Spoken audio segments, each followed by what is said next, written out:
Sore sekitar jam 4 aku duduk nyantai di lantai 2 sambil ngerokok dan nyeruput kopi anget.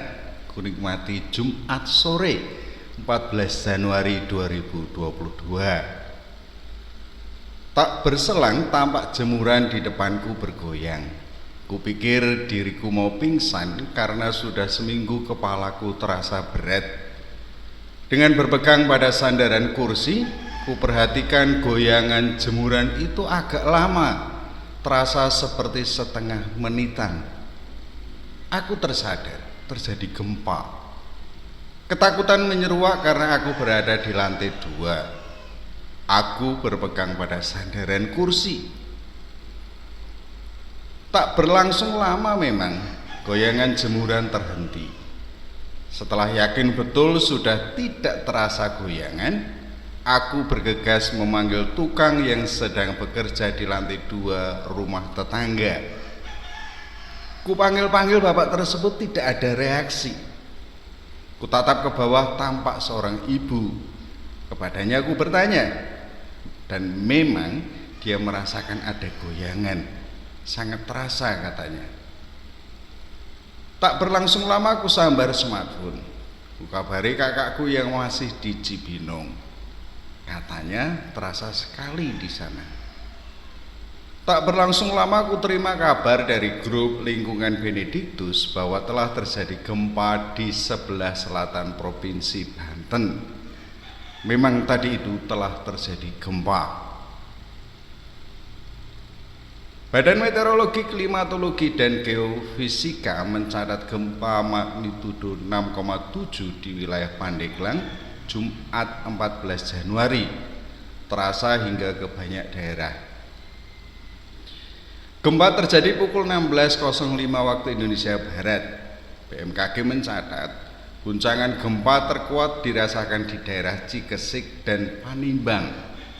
Getaran dirasakan oleh semua penduduk. Laporan juga menyebut kebanyakan warga terkejut dan lari keluar. Guncangan gempa kuat juga terjadi di Labuan dan Sumur, Tangerang Selatan, Lembang, Kota Bogor, Pelabuhan Ratu, Kalianda, dan Bandar Lampung. Dua gempa susulan dengan magnitudo 3,7 dan 3,5 kembali guncang Banten. BMKG melaporkan getaran gempa terasa di Anyer, Jakarta, Kota Tangerang, Ciracas, Bekasi, Kota Bandung, Kabupaten Bogor, dan Sukabumi. Dan pagi ini, hari Senin 17 Januari 2022, sekitar jam 7, gempa dengan magnitudo 5,4 mengguncang Bayah, Lebak, Banten. Gempa juga terasa cukup kencang di Pandeglang.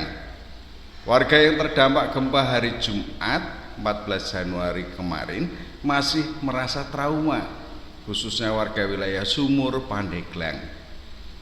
Sebagian warga terlihat memantau pergerakan air laut.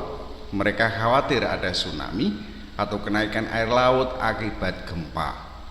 Sampai saat ini warga lebih nyaman tidur di dalam tenda. Pada hari yang sama, Gunung Hunga Tonga meletus. Gunung api bawah laut ini memuntahkan abu vulkanik setinggi 20 km ke udara.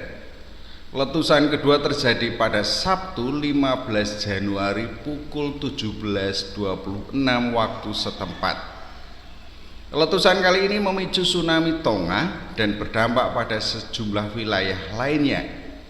Pada hari Sabtu 15 Januari, tsunami menerjang wilayah Nuku'alofa, ibu kota Tonga.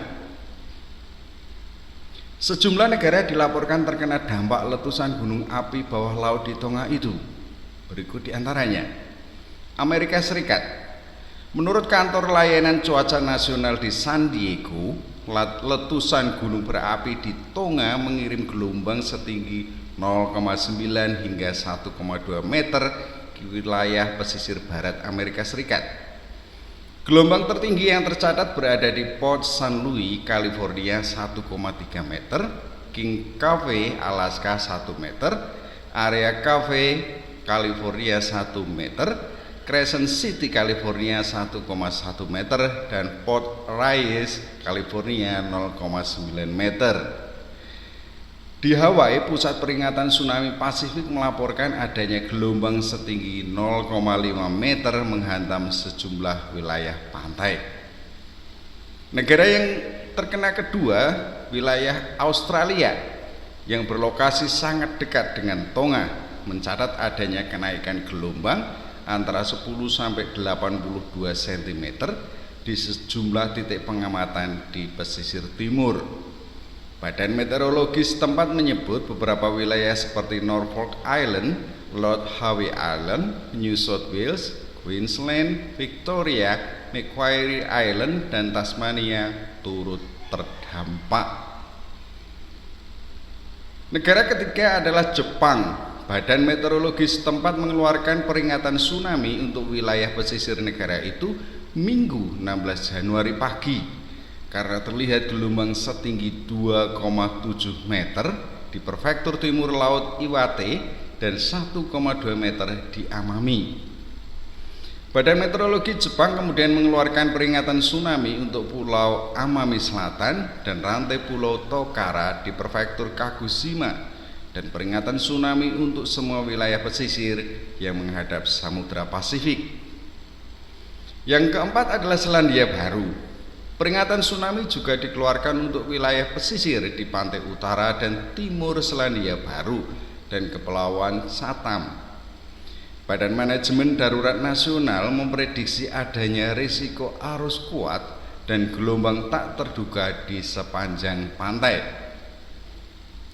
Selain 4 negara di atas, peringatan dampak letusan gunung api bawah laut Tonga juga dikeluarkan untuk sejumlah wilayah lain yang berdekatan, seperti Fiji dan Vanuatu. Otoritas setempat menilai adanya risiko sejumlah garis pantai yang terkena gelombang tinggi. Setelah 2 berita gempa yang hampir bersamaan waktunya, hari Jumat hingga Senin sekarang ini, kita masuk ke berita gereja, kebetulan cukup dekat dengan rumah saya. Berbarengan dengan peristiwa gempa di Banten dan Tonga, tim Sinode para Uskup Keuskupan Bogor memasuki stasi Gunung Putri dan Hambalang, Paroki Keluarga Kudus Cibinong.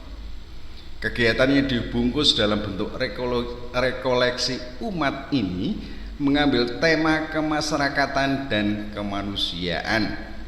Tema kemasyarakatan diolah bersama umat stasi Santo Vincentius Gunung Putri, sementara di Gereja Kristus Raja Hambalang membicarakan tema kemanusiaan.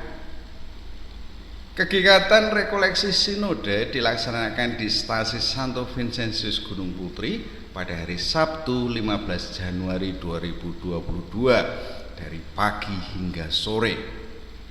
Bertempat di aula stasi, kegiatan diawali dengan registrasi peserta yang berjumlah kurang lebih 94 orang, lalu dilanjutkan dengan pembagian kelompok dan foto bersama dengan masing-masing kelompok bersama para imam.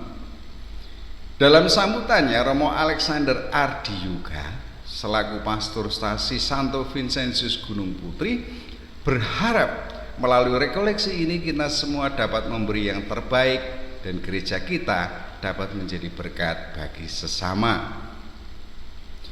Romo Yohanes Parto selaku Ketua Umum Sinode para Uskup Keuskupan Bogor dalam sambutannya mengatakan bahwa jemaat perdana selalu berkumpul dalam memecahkan roti. Namun tidak hanya itu, jemaat perdana juga berkumpul dan membicarakan hal-hal demi kehidupan bersama.